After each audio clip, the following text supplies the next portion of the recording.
Merci de la question. Alors, moi, ce que j'ai adoré dans le documentaire, c'est l'avant-dernière conclusion sur le paradoxe et la métaphore de l'eau par rapport à nos sociétés. Dites-moi comment vous traitez l'eau et je vous dirai ce qu'est votre société. Et ça, j'en fais bien, pardon.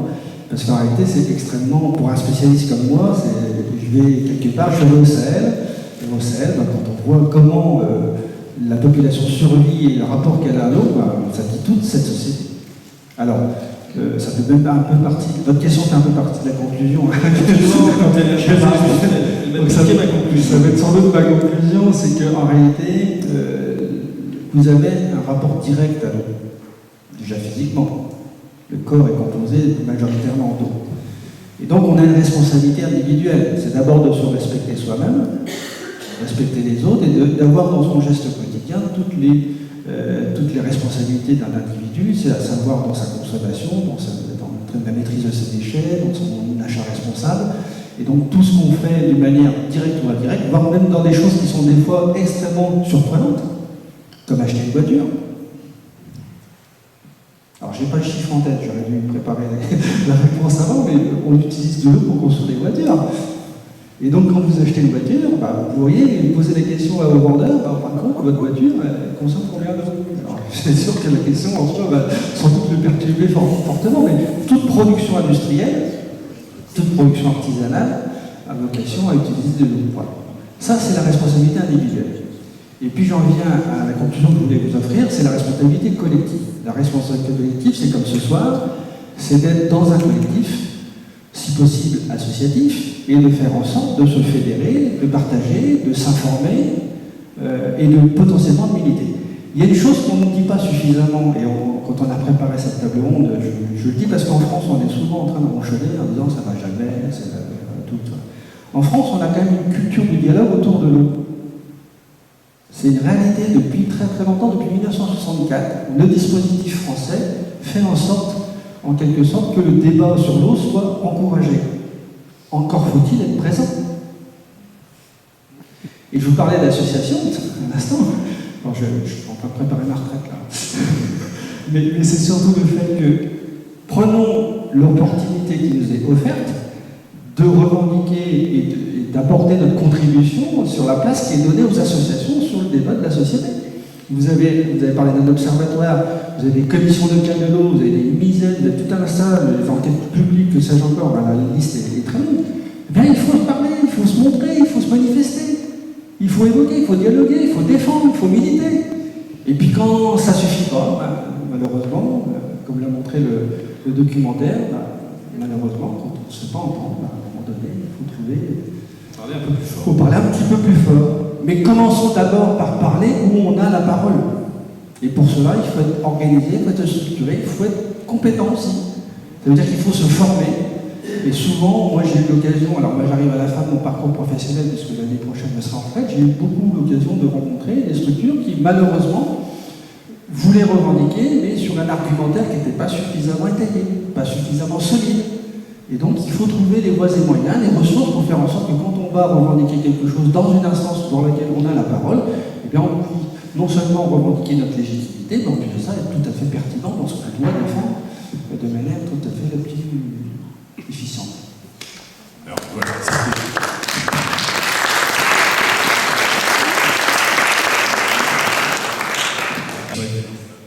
donc, en conclusion, Pascal Auja a fait sa conclusion, donc c'est parfait.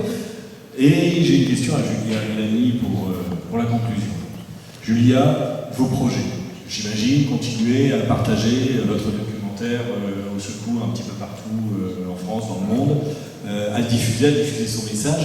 Et puis j'ai envie de vous demander, tourner d'autres documentaires peut-être. Et si oui, lesquels, sur quel sujet est-ce que vous projetez sur la presse? Déjà, alors le documentaire là, sur l'eau, c'est sympa, il a déjà fait plus de 60 pays, il a plus de 60 festivals dans de nombreux pays. Là, il va être en Colombie à la COP16 sur la biodiversité, donc ça va être sympa. On va le présenter aussi avec Federico dès demain à Dijon dans des écoles pour réveiller un petit peu les jeunes. Après, non, sur la Bolivie, là concrètement, les projets, c'est du concret. On va partir dans le concret parce que là, il y a vraiment des besoins. Là, c'est pas le moment parce que, vous voyez, c'est chouette pour moi de venir, de vous raconter ce qui se passe et tout, mais quand je suis retournée là-bas, même s'il y a encore des rivières, mais quand même, il y avait une grande partie de la Bolivie qui était sèche, moi, j'avais le cœur brisé, quoi. Là-bas, ça n'a rien changé, en fait, ce film.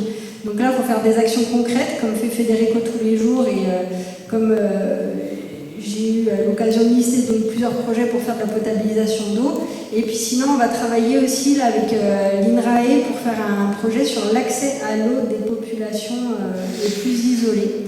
Donc ça va être aussi un autre beau défi. Et sinon, moi, je travaille aussi avec la musique et la danse pour des gens qui sont malades d'Alzheimer. On amène la musique et la danse dans les EHPAD et dans les lieux où les gens ont Alzheimer. Parce qu'en fait, quand on leur dit bouger, ils ne veulent pas bouger.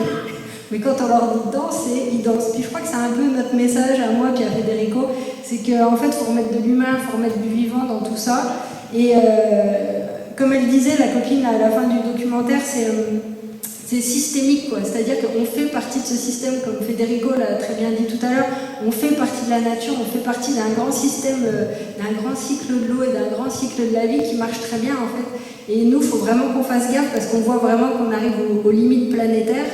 Et donc, toutes nos petites actions, mais aussi toutes les actions qu'on peut faire au niveau local, ou enfin faire des choses ensemble pour que ça fasse bouger les lignes et que ça les fasse bouger dans le bon sens. Voilà.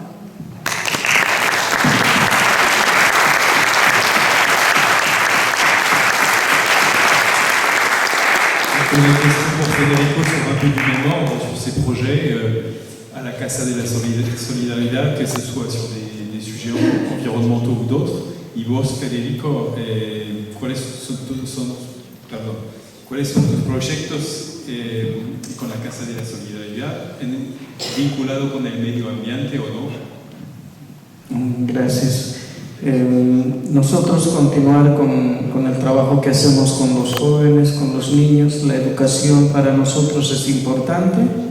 Una acción no cambia los modos de vida, es todo un proceso con los jóvenes, es decir, acompañar en ese crecimiento, pero tratar de influir de que no miren la vida en una relación capitalista o materialista, sino el desafío está en que las nuevas generaciones miren con tanto compromiso hacia lo que significa la vida en su totalidad y ahí implicarse en el tema de la reciprocidad, porque la vida nos da alimentos, respiramos, nos protege y nosotros pensamos que los jóvenes tienen que aprender a continuar, pero con más responsabilidad en ese crecimiento que ellos tienen, ¿no? Y siempre voy a trabajar con el tema de la educación, es un pilar, y acciones hay de todo. Utilizamos el arte, utilizamos la movilización de la gente, todo es un medio para por lo menos encontrar más aliados para seguir insistiendo de que la vida es más importante que el mercado, ¿no? Je vais commencer l'introduction par la fin. La vie est plus importante que le marché, que l'économie. Et donc, qui va continuer avec les jeunes ses actions dans différents domaines, à travers l'art, la mobilisation, le partage de valeurs, et toujours autour de la vie et l'idée de réciprocité aussi, c'est-à-dire que je respire de l'air, donc il faut que je protège cet air qui me fait vivre. C'est pareil pour l'alimentation, etc. Donc ces actions vont être diverses autour de l'éducation toujours des jeunes pour les amener à être à avoir une vision moins capitaliste, il l'a dit aussi, et plus en tant qu'être humain respectueux de leur environnement.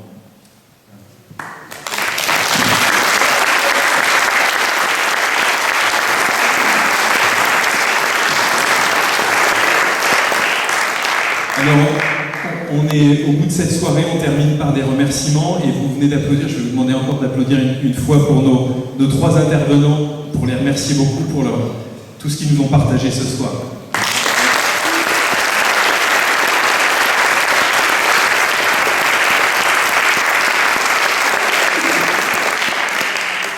Merci.